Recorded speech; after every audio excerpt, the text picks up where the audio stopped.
Chinese വാസ്തുകലയായ ഫുങ്ഷുവേ പ്രകാരം വീട്ടിലുള്ള ഓരോ ദിക്കും കുടുംബത്തിലുള്ള ഓരോ വ്യക്തികളെയാണ് സൂചിപ്പിക്കുന്നത്. അങ്ങനെ നോക്കുമ്പോൾ ഒരു വീടിൻ്റെ സൗത്ത് വെസ്റ്റ് എന്ന് പറയുന്ന തെക്കു പടിഞ്ഞാറ് മൂല, അതായത് സാക്ഷാൽ കന്നിമൂല, ആ വീട്ടിലെ ഗൃഹനാഥയുടെ ദിക്കായിട്ടാണ് ഫെങ്ഷുയിൽ കണക്കാക്കുന്നത്. വീടിൻ്റെ നിർമ്മിതിയിൽ തെക്കു പടിഞ്ഞാറ് ഭാഗത്ത് ഉണ്ടാകാവുന്ന ഏതൊരു പാകപ്പിഴകൾക്കും ഈ ഗൃഹനാഥയെ ബാധിക്കാനുള്ള സാധ്യതയുണ്ട്. എന്തൊക്കെ പ്രശ്നങ്ങൾ എന്തൊക്കെ വരാം എന്നുള്ളത് പറയാം. തെക്കു പടിഞ്ഞാറ് ഭാഗത്ത് ഒരു ടോയ്ലറ്റ് വന്നാൽ വീട്ടിനകത്തായാലും പുറത്തായാലും അത് ഗൃഹനാഥയെ ബാധിക്കും. ആ ഭാഗം മിസ്സിംഗ് ആയാൽ അത് ഗൃഹനാഥയെ ബാധിക്കും. തെക്കു പടിഞ്ഞാറ് ഭാഗത്ത് ഒരു മിസ്സിംഗ് ഉണ്ടെങ്കിലോ, തെക്കു പടിഞ്ഞാറ് ഭാഗത്ത് ഒരു ടോയ്ലറ്റ് ഉണ്ടെങ്കിലോ, തെക്കു പടിഞ്ഞാറ് ഭാഗത്ത് കിച്ചൺ ഉണ്ടെങ്കിലോ ഗൃഹനാഥയ്ക്ക് ആരോഗ്യ സംബന്ധമായിട്ടുള്ള പ്രശ്നങ്ങൾ, ഉദര സംബന്ധമായിട്ട് യൂട്രസ് സംബന്ധമായിട്ടുള്ള ബുദ്ധിമുട്ടുകൾ, അത് ആരോഗ്യ പ്രശ്നം. എന്തുകൊണ്ടെന്ന് വെച്ച് കഴിഞ്ഞാൽ തെക്കു പടിഞ്ഞാറ് ബാധിക്കുന്ന വ്യക്തി ഗൃഹനാഥ. ശരീരത്തിൻ്റെ ഒരു ഭാഗം ഓരോ ദിക്കുകളിലും പറയുന്നുണ്ട്. തെക്കു പടിഞ്ഞാറെന്ന് പറയുന്നത് ഉദരത്തിനെയും യൂട്രസിനെയുമാണ് ഫെങ്ഷുയിൽ കണക്കാക്കുന്നത്.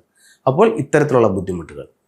ഇനി ഈ ഭാഗത്ത് ഒരു സൗഭാഗ്യമുണ്ട്. ഇവിടുത്തെ സൗഭാഗ്യം എന്ന് പറയുന്നത് ഭാര്യയും ഭർത്താവും തങ്ങളുടെ ഐക്യം, സ്നേഹബന്ധങ്ങളൊക്കെയാണ് പറയുന്നത്. അപ്പോൾ ഇവിടെ മലിനപ്പെട്ടു പോയി കഴിഞ്ഞാൽ ഈ സൗഭാഗ്യം ദൗർഭാഗ്യമായി മാറും. ഇവർ തങ്ങളിൽ അഭിപ്രായ വ്യത്യാസങ്ങളും കലഹങ്ങൾക്കും ഇത് കാരണമാകും. ഇനി വിവാഹം, ഫെങ്ഷുയിൽ വിവാഹത്തിന്റെ ദിക്കായിട്ട് കണക്കാക്കപ്പെടുന്നത് തെക്കു പടിഞ്ഞാറ് എന്ന് പറയുന്ന കന്നിമൂലയാണ്. അപ്പോൾ കന്നിമൂല ഭാഗത്ത് ഇത്തരത്തിലുള്ള പ്രോബ്ലം വന്നു കഴിഞ്ഞാൽ വിവാഹ സംബന്ധമായിട്ടുള്ള തടസ്സം, ആൺകുട്ടിക്കായാലും പെൺകുട്ടിക്കായാലും ഒത്തിരി ആലോചനകൾ വേണ്ടി വരും. ഒരു വീട്ടിൽ 3 മക്കളുണ്ടെന്ന് എഴുതുക, 2 പേരുടെ വിവാഹം ഒരുപക്ഷെ പെട്ടെന്ന് കഴിഞ്ഞിരിക്കും. ഒരാളെയെങ്കിലും ഇത് ബാധിക്കാനുള്ള സാധ്യത കൂടുതലാണ്.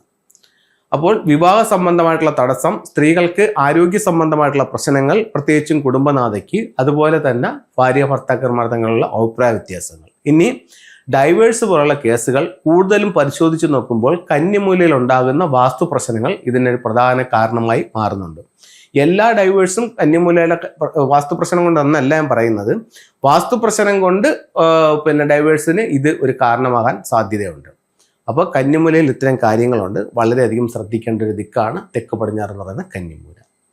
ഫെങ്ഷുയിലെ ചില ടൂളുകളിലേക്ക് നമുക്ക് പോകാം. വീട്ടിലേക്ക് വരുന്ന നെഗറ്റീവായിട്ടുള്ള ഊർജ്ജത്തിൽ നിന്നും വീടിനെ സംരക്ഷിക്കുന്നതിന് വേണ്ടിയിട്ട് ക്വാൻ കുങ് എന്ന് പറഞ്ഞിട്ട് സ്റ്റാച്ചു പ്രധാന ഡോറിലോട്ട് നോക്കി വെക്കുക. ഇദ്ദേഹത്തിന്റെ കയ്യിൽ ഇത്തരത്തിലുള്ളൊരു വാളും കൂടെ വെക്കുക.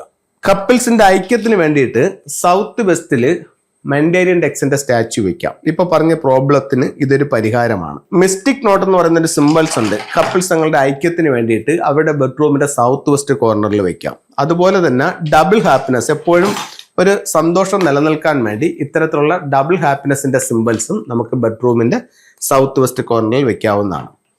എല്ലാവർക്കും എല്ലാ ഐശ്വര്യങ്ങളും ഉണ്ടാവട്ടെ എന്ന് പ്രാർത്ഥിച്ചുകൊണ്ട് നിർത്തുന്നു. നന്ദി, നമസ്തേ.